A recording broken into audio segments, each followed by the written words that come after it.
இந்த மாதிரியான ஒரு படத்தை எடுக்கிறேன், இப்படிதான் நான் எடுப்பேன் அப்படின்னு ஒரு புது டைரக்டர் சொல்றது வந்து ரொம்ப ரேர். ரொம்ப சேஃபா வரணும்னு நினைப்பாங்க. இந்த மாதிரியான ஒரு சப்ஜெக்டை வந்து ரொம்ப கத்தி மேல நடக்கிற மாதிரியான ஒரு சப்ஜெக்ட் கொண்டு போய் சேர்க்கறதுக்கு நம்மளுக்கு ரொம்ப பிடிச்ச ஃபேஸஸ் இருக்கணும். என்னை ரொம்ப பொறாமப்பட வச்சது வந்து சரத் சார் தான்.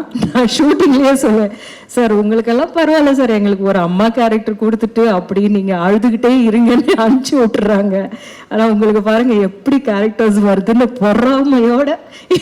எல்லாருக்கும் வணக்கம். ரொம்ப சந்தோஷமா இருக்கு. ரொம்ப நாளுக்கு அப்புறம் தமிழ் மீடியா முன்னாடி ஒரு சக்சஸ் மீட்டுக்கு வந்துட்டு இருக்கேன். ரொம்ப நாளா வந்து தெலுங்கு மீடியா முன்னாடி தான் இவ்வளோ ரீசெண்டாக போயிட்டு இருந்திருக்கேன். அதுல பார்க்கும்போது வந்து 3 படங்கள் மைத்ரி மூவி மேக்கர்ஸ்னுடையது சக்சஸ் மீட்டு பண்ணியிருக்கோம் நாங்கள். அவங்களுடைய ரங்கஸ்தலம்ல இருந்து அன்டே சுந்தரானிக்கு இந்த மாதிரி படங்கள் எல்லாம் ரொம்ப ரொம்ப சந்தோஷமா இருக்கு.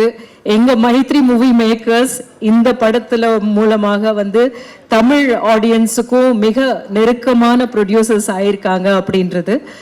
அதை சாத்தியப்படுத்தின கீர்த்திக்கு என்னுடைய அன்பும் எப்பவுமே இருக்கு. Niketh, I have to tell you that somebody came and told me today, இந்த படத்துல நீங்க அழகா தெரிஞ்சீங்க அப்படின்னு. அதுக்கு முக்கியமான காரணம் வந்து நிகேத் தான் அப்படின்னு நான் சொல்லுவேன். அது மட்டும் இல்லாம அந்தந்த கேரக்டர் கொடுக்கிற ஒரு விஷயமும் இருக்கு. இந்த கேரக்டர்ல நான் அழகா இருக்கணும் அப்படின்றது கீர்த்தி டிசைட் பண்ணுது. ஸோ இந்த மாதிரியான ஒரு படத்தை எடுக்கணும் அப்படின்ற ஒரு டெசிஷன் எடுத்திருக்கிற ப்ரொடியூசர்ஸ்க்கு என்னுடைய வாழ்த்துக்கள் சொல்லணும். I translate it to you later. Because அவங்களுடைய, நான் இப்போதான் பேசிட்டு இருக்கும்போது அவங்க கிட்ட நான் சொன்னேன், ரங்கஸ்தலம்ல இருந்து ஒரு சின்ன இழையோடைய ஒரு விஷயம் இருக்கு பார்த்தீங்களா, நீங்க வந்து ஒரு ரெவல்யூஷனரி தாட்ஸ் இருக்கிற சப்ஜெக்ட்ஸ் தான் நீங்க தேர்ந்தெடுத்துக்கிட்டு இருக்கீங்க அப்படின்னு. அன்டே சுந்தரம் கூட அதே மாதிரி இருந்தது அப்படின்றது. So great work. That way நீங்க இந்த மாதிரியான சப்போர்ட் பண்ணும்போது it becomes much more, it reaches more people அப்படின்றது நீங்க சாத்தியப்படுத்திட்டு இருக்கீங்க அப்படின்றது. And to come to our Keerthi, இந்த மாதிரியான ஒரு படத்தை எடுக்கிறேன், இப்படிதான் நான் எடுப்பேன் அப்படின்னு ஒரு புது டைரக்டர் சொல்றது வந்து ரொம்ப ரேர். ரொம்ப சேஃபா வரணும்னு நினைப்பாங்க. ஒரு கமர்ஷியலா ஹிட் கொடுத்துட்டு அதுக்கப்புறம் வந்து நம்ம எந்த மாதிரி படங்கள் வேணா பண்ணலாம் அப்படின்னு நினைப்பாங்க. ஆனா நீங்க அவ்வளோ தைரியமா நீங்க வந்திருக்கீங்க. அந்த தைரியத்துக்கு முக்கியமான காரணம் நான் நினைக்கிறேன் பிரதீப். அவரு வந்து அந்த தைரியத்தை கொடுத்தாரு. நீ வாப்பா, நீ இதெல்லாம் பேசணும்னு நினைக்கிறியா, நான் பாரு கொண்டு போய் சேர்க்கிறேன் அப்படின்னு சொன்னது really good. You did a fantastic job. இந்த படத்துல வந்து நான் ப்ரொமோஷன்ஸுக்கு வர முடியல, அந்த நேரத்துல என்னால வர முடியல. இல்லைன்னா கண்டிப்பா சொல்லணும்னு நினைச்சிருந்த விஷயம் என்னன்னா, ஒரு ஆர்டிஸ்டுக்கு அவர் வந்து நல்ல டைரக்டர், ஹீஸ் காட் அந்த ஸ்க்ரீன் பிளே சென்ஸ் வந்து அவ்வளோ இருக்குன்னு எல்லாருக்குமே தெரியும். ஆஸ் அன் ஆக்டர் வந்து நான் அவரோட ஒர்க் பண்ணிட்டு இருக்கும்போது அந்த ஒரு ஷார்ட், ஒரு சீன் பண்ணிட்டு இருப்போம். அது நான் பேசிக்கிட்டே இருப்பேன், அவரும் பேசிக்கிட்டே பூனைக்கு பால் கொடுத்துட்டு அதை பூனையை கூப்பிட்டுக்கிட்டே இருப்பாரு. அப்போ நான் வந்து ஒரு கத்துவேன், இது யார் கொடுத்தது அப்படின்னு சொல்லிட்டு. ஸோ அவர் அதை வந்து டிசைன் பண்ண விதம் வந்து ரொம்ப இன்ட்ரெஸ்டிங்காக இருந்தது. பேசிக்கிட்டே போய் மியான்னு சொல்லி என்னை திரும்பி பார்ப்பாரு. That was totally his idea. இப்போ அதுலேருந்து நான் என்ன சொல்ல வரேன் அப்படின்னா வந்து, ஒரு ஆர்டிஸ்ட்டுக்கு தன்னுடைய பெர்ஃபார்மன்ஸ்னுடைய டிசைன் அப்படின்றது எப்படி ஆடியன்ஸுக்கு போய் சேர போகுது அப்படின்றதுல ஒரு அவ்வளோ கிளாரிட்டி இருக்கு ஆஸ் அன் ஆக்டர். அந்த ஒரு சீன்ல எனக்கு புரிஞ்சது, நீங்க வந்து ஃபுல் படத்துல பண்ணியிருக்கிறது எல்லாமே நீங்க என்னென்ன மாதிரி அது டிசைன் பண்ணியிருப்பீங்கன்னு நான் யோசிக்க முடிஞ்சது என்னால. Great going that is. And இந்த மாதிரியான ஒரு சப்ஜெக்டை வந்து ரொம்ப கத்தி மேல நடக்கிற மாதிரியான ஒரு சப்ஜெக்ட் கொண்டு போய் சேர்க்கறதுக்கு நம்மளுக்கு ரொம்ப பிடிச்ச ஃபேஸஸ் இருக்கணும். அந்த பிடிச்சவங்க மூலமா இதை கொண்டு போய் சேர்க்கணுன்றது பிரதீப் ஒரு பக்கம் இருக்கும்போது, அடுத்தது வந்து எங்க Mamitha, this dear actor.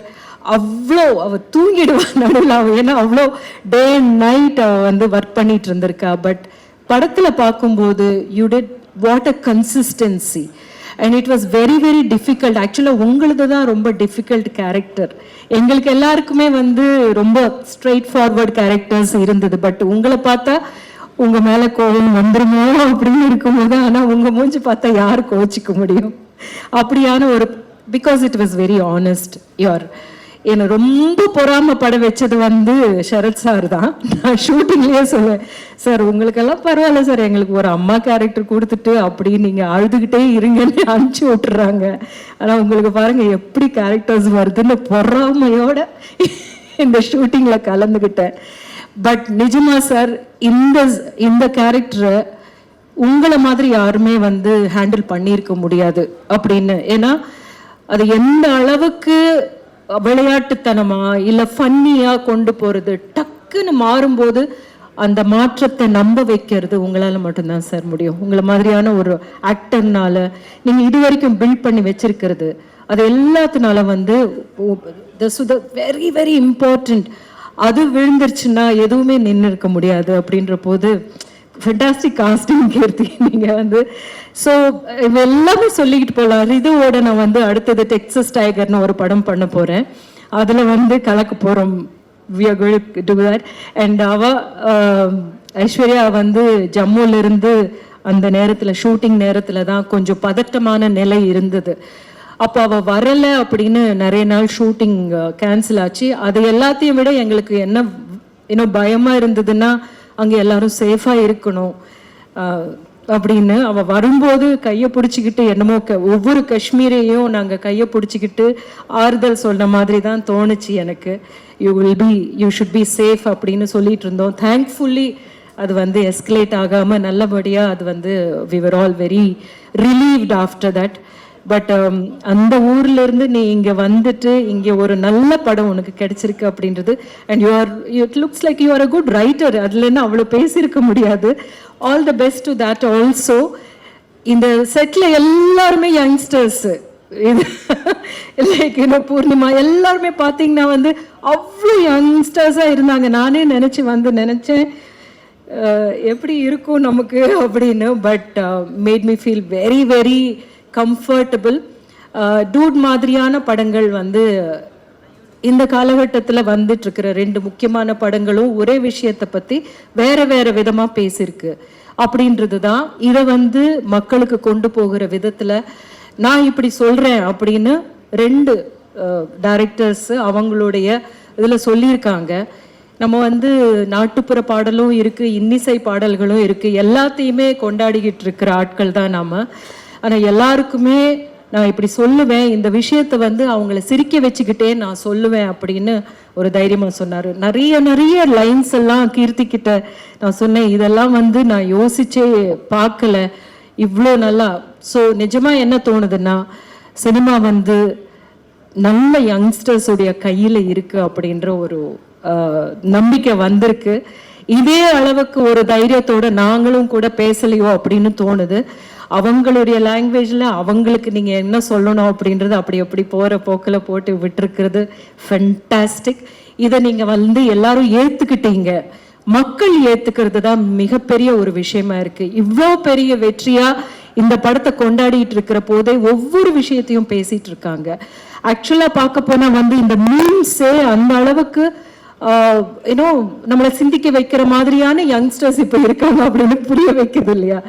So thank you so much for making me part of this film Keerthi. Because நான் தமிழில் நான் எதிர்பார்த்துக்கிட்டே இருப்பேன், இந்த புது டைரக்டர்ஸ் எல்லாம் ஏன் நம்மளை வந்து கூப்பிட மாட்டுறாங்க அப்படின்னு. But thank you so much for making me part of this film. And இன்னும் நிறைய நல்ல படங்கள் உங்ககிட்ட இருந்து நிக்கேத் சொல்றத பார்த்தா அவங்ககிட்ட இருக்கிற இன்னும் ஒரு 3 கதை இதை விட பயங்கரமா இருக்கு மேம் அப்படின்னு சொன்னாரு. ஸோ அந்த பயங்கரமான கதைகள் எல்லாம் நல்ல சுவாரஸ்யமான விதத்தில் கொண்டு வருவீங்கன்ற நம்பிக்கை நீங்கள் ஏற்படுத்தி இருக்கீங்க. அண்ட் ரொம்ப நன்றி. உங்களை எல்லாரையும் மீண்டும் மீண்டும் தமிழ் மேடையில் சந்திக்கணும் அப்படின்னு நான் விரும்புகிறேன். நன்றி. Thank you so much. ரொம்ப நன்றி Rohini ma'am. It's always pleasure listening to you speak. Tamil ஆனாலும் தெலுங்கு ஆனாலும் இங்கிலீஷ் ஆனாலும். அஃப்கோர்ஸ் உங்களுக்கு வந்து நிறைய ஃப்ரெண்ட்ஸ், நிறைய மூவிஸ், நிறைய செட்ஸில் வந்து எக்ஸ்பீரியன்ஸ் இருக்குது. So you would have found so many dudes in so many sets இல்லையா? உங்களோட பெஸ்ட் டூட் அப்படின்னா யாரை சொல்லுவீங்க Rohini ma'am? Obviously my son Rishivaran is my best dude. அவங்கிட்ட சொல்லாத விஷயமே இல்லை, பேசாத விஷயமும் இல்லை. So he is my best Dude.